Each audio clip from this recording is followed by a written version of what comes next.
ಆರ್ಥಿಕ ಸುಧಾರಣೆಗಳ ಹರಿಕಾರ ಡಾಕ್ಟರ್ ಮನಮೋಹನ್ ಸಿಂಗ್ ಇನ್ನು ನೆನಪು ಮಾತ್ರ. ಉಸಿರಾಟದ ಸಮಸ್ಯೆಯಿಂದ ಮಾಜಿ ಪ್ರಧಾನಿ ಸಿಂಗ್ ದೆಹಲಿಯಲ್ಲಿ ಕೊನೆ ಉಸಿರೆಳೆದಿದ್ದಾರೆ. ಸರಳ ಸಜ್ಜನಿಕೆಯ ನಾಯಕನಿಗೆ ವಿಶ್ವವೇ ಸಂತಾಪ ಸೂಚಿಸಿದೆ.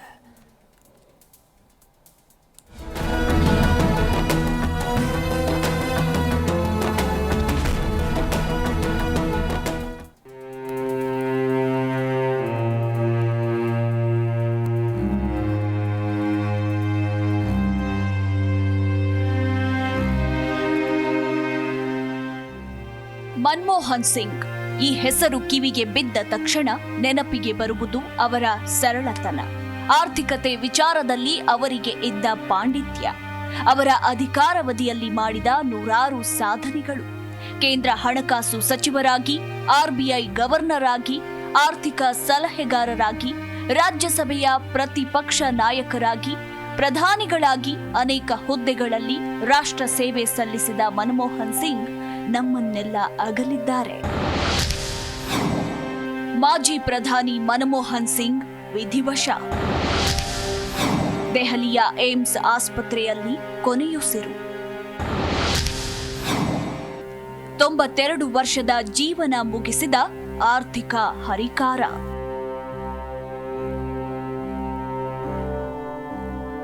ನರೇಂದ್ರ ಮೋದಿಗೂ ಮುನ್ನ 2 ಅವಧಿಗಳ ಕಾಲ ದೇಶದ ಪ್ರಧಾನಿ ಪಟ್ಟವನ್ನ ಅಲಂಕರಿಸಿದ್ದ ಮನಮೋಹನ್ ಸಿಂಗ್ ನಿಧನ ದೇಶಕ್ಕೆ ಅಪಾರ ನಷ್ಟವನ್ನುಂಟು ಮಾಡಿದೆ.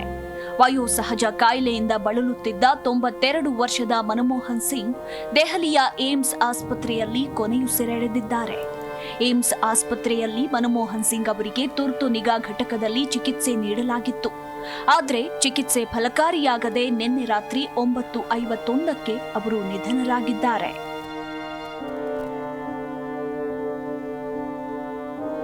ಮನಮೋಹನ್ ಸಿಂಗ್ ನಿಧನ ಸುದ್ದಿ ತಿಳಿತಾ ಇದ್ದಂತೆ ಏಮ್ಸ್ ಆಸ್ಪತ್ರೆಗೆ ಗಣ್ಯರ ದಂಡೆ ಭೇಟಿ ನೀಡಿತ್ತು. ಪ್ರಿಯಾಂಕಾ ಗಾಂಧಿ, ಜೆಪಿ ನಡ್ಡಾ ಸೇರಿ ಅನೇಕರು ಭೇಟಿ ನೀಡಿ ಅಗಲಿದ ಮಾಣಿಕ್ಯನಿಗೆ ಸಂತಾಪ ಸೂಚಿಸಿದ್ರು. ಮಾಜಿ ಪ್ರಧಾನಿ ನಿಧನಕ್ಕೆ ಪ್ರಧಾನಿ ನರೇಂದ್ರ ಮೋದಿ ಟ್ವೀಟ್ ಮೂಲಕ ಸಂತಾಪ ಸೂಚಿಸಿದ್ರು. ಭಾರತ ತನ್ನ ಗಣ್ಯ ನಾಯಕನ ಅಗಲಿಕೆಗೆ ಭಾರತ ಶೋಕ ತಪ್ತವಾಗಿದೆ ಎಂದು ಟ್ವೀಟ್ನಲ್ಲಿ ಬರೆದಿದ್ದಾರೆ. ಇನ್ನು ಅಮಿತ್ ಶಾ, ಮಲ್ಲಿಕಾರ್ಜುನ್ ಖರ್ಗೆ, ರಾಹುಲ್ ಗಾಂಧಿ, ಪ್ರಿಯಾಂಕಾ ಗಾಂಧಿ, ದ್ರೌಪದಿ ಮುರ್ಮು ಡಾಕ್ಟರ್ ಸಿಂಗ್ ನಿವಾಸಕ್ಕೆ ಭೇಟಿ ನೀಡಿ ಶ್ರದ್ಧಾಂಜಲಿ ಸಲ್ಲಿಸಿದ್ರು. ನಾಳೆ ದೆಹಲಿಯಲ್ಲಿ ಮನಮೋಹನ್ ಸಿಂಗ್ ಅಂತ್ಯ ಸಂಸ್ಕಾರ. ಮನಮೋಹನ್ ಸಿಂಗ್ ಅವರ ಗೌರವಾರ್ಥ ಕೇಂದ್ರ ಸರ್ಕಾರ 7 ದಿನಗಳ ರಾಷ್ಟ್ರೀಯ ಶೋಕಾಚರಣೆ ಘೋಷಿಸಿದೆ. ಕಾಂಗ್ರೆಸ್ ಕೂಡ 7 ದಿನಗಳ ಶೋಕಾಚರಣೆ ಘೋಷಿಸಿದ್ದು ಎಲ್ಲ ಕಾರ್ಯಕ್ರಮಗಳನ್ನು ರದ್ದುಗೊಳಿಸಿದೆ. ಡಾಕ್ಟರ್ ಮನಮೋಹನ್ ಸಿಂಗ್ ಅವರ ಅಂತ್ಯಕ್ರಿಯೆ ನಾಳೆ ನಡೆಯಲಿದೆ. ದೆಹಲಿ ರಾಜ್ಘಾಟ್ ಬಳಿ ಸಕಲ ಸರ್ಕಾರಿ ಗೌರವಗಳೊಂದಿಗೆ ಮನಮೋಹನ್ ಸಿಂಗ್ ಅಂತ್ಯಕ್ರಿಯೆ ನಡೆಯಲಿದೆ. ಮನಮೋಹನ್ ಸಿಂಗ್ ಮಕ್ಕಳು ಅಮೆರಿಕಾದಲ್ಲಿ ವಾಸಿಸುತ್ತಿದ್ದಾರೆ. ಅವರ ಹೆಣ್ಣು ಮಕ್ಕಳು ಬರುವವರೆಗೂ ಅವರ ಅಂತ್ಯಕ್ರಿಯೆ ನಡೆಯುವಂತಿಲ್ಲ. ಇನ್ನು ಮನಮೋಹನ್ ಸಿಂಗ್ ನಿಧನದ ನಂತರ ರಾಷ್ಟ್ರಪತಿ ಭವನದಲ್ಲಿ ರಾಷ್ಟ್ರಧ್ವಜವನ್ನ ಅರ್ಧಕ್ಕೆ ಇಳಿಸಲಾಗಿದೆ. ಕೇಂದ್ರ ಸರ್ಕಾರ ಇಂದಿನ ಎಲ್ಲ ಕಾರ್ಯಕ್ರಮಗಳನ್ನು ರದ್ದುಗೊಳಿಸಿತ್ತು ಮತ್ತು 7 ದಿನಗಳ ರಾಷ್ಟ್ರೀಯ ಶೋಕಾಚರಣೆಯನ್ನ ಘೋಷಿಸಿದೆ. ಅಮೆರಿಕ ಸರ್ಕಾರದಿಂದ ನುಡಿ ನಮನ. ಡಾಕ್ಟರ್ ಮನಮೋಹನ್ ಸಿಂಗ್ ಅವರಿಗೆ ಅಮೆರಿಕ ಸೇರಿ ವಿವಿಧ ದೇಶಗಳಲ್ಲಿ ಸರ್ಕಾರ ಗೌರವ ಸಲ್ಲಿಸಲಾಗಿದೆ. ಮನಮೋಹನ್ ಸಿಂಗ್ ಅವರು ಆರ್ಥಿಕ ಸುಧಾರಣೆಗಳಿಗಾಗಿ ನೆನಪಿಸಿಕೊಳ್ಳುತ್ತಾರೆ ಎಂದು ಅಮೆರಿಕ ಹೇಳಿದೆ. ಅವರು ಭಾರತದ ಆರ್ಥಿಕ ಅಭಿವೃದ್ಧಿಯನ್ನ ಉತ್ತೇಜಿಸಿದರು. ಅವರು ಅಮೆರಿಕ ಭಾರತದ ಕಾರ್ಯತಂತ್ರದ ಪಾಲುದಾರಿಕೆಯ ಬೆಂಬಲಿಗರಾಗಿದ್ದರು ಎಂದು ನುಡಿ ನಮನದಲ್ಲಿ ಅಮೆರಿಕ ಸರ್ಕಾರ ಉಲ್ಲೇಖಿಸಿದೆ. ಅದೇನೇ ಇರಲಿ, ಅರ್ಥವ್ಯವಸ್ಥೆ ತಜ್ಞನನ್ನ ಕಳೆದುಕೊಂಡ ಭಾರತ ಬಡವಾಗಿದೆ. ಮನಮೋಹನ್ ಸಿಂಗ್ ಅವರು ಪ್ರಧಾನಿ ಅವಧಿಯ ನೂರಾರು ಸಾಧನೆಗಳು ಮುಂದಿನ ಪೀಳಿಗೆ ನೆನೆಯುವಂತಿದೆ.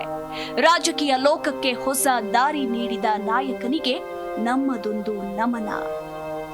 News desk, Zee Kannada news.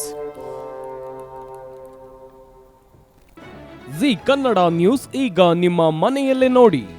ಎಲ್ಲ ಕೇಬಲ್ಗಳಲ್ಲಿ ಈಗ ಲಭ್ಯ.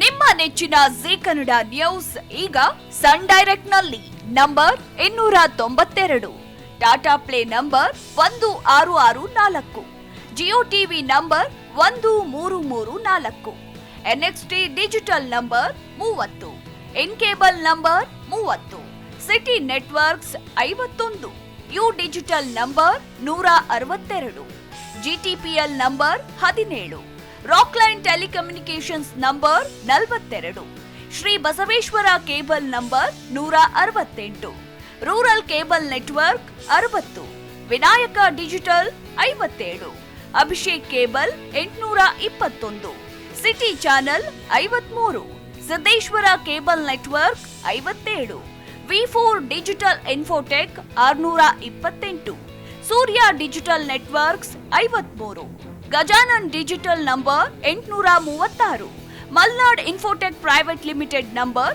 56, Metrocast number 830, victory digital number 167ರಲ್ಲಿ ನೋಡಿ ಆನಂದಿಸಿ.